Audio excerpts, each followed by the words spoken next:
C'était une friche immense près de la gare. Autrefois, on y stockait du tabac. La Traverse, c'est aujourd'hui une véritable ruche, avec notamment des tatoueuses, des céramistes, une maison de santé. Une trentaine de résidents arrivés depuis décembre dernier, dont Stéphane, brasseur, heureux de trouver enfin un local adapté au développement de son activité.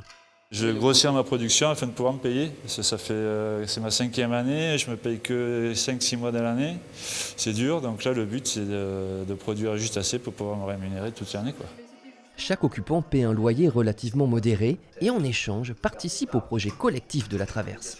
Ce qui va nous réunir ici, c'est à la fois l'envie d'expérimenter chacun dans nos corps de métiers différents et aussi de mettre ça au service du projet de la Traverse. Donc réfléchir à chaque fois quand on fait une poterie, quand on fait des badges ou des tampons, comment est-ce qu'on peut mettre de l'inclusivité dedans. La Traverse accueille déjà un Repair Café, des ateliers cuisine, un écrivain public et bientôt cette friperie solidaire qui sera animée par des jeunes en insertion de l'école de la deuxième chance. Avec ce projet de friperie, nous avons la possibilité de les mettre en situation de travail sur les thématiques de la relation client, de la gestion, de la comptabilité et aussi de la confection. Lieu des possibles et lieu de vie, la Traverse accueille chaque jeudi un marché bio où est testé actuellement un système de 3 prix en fonction des moyens des clients.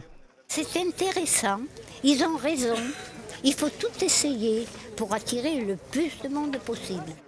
Tout est bon pour encourager rencontres et mixité sociale. Derrière le comptoir du café, animé par des bénévoles, voici Bikash, demandeur d'asile venu du Bangladesh.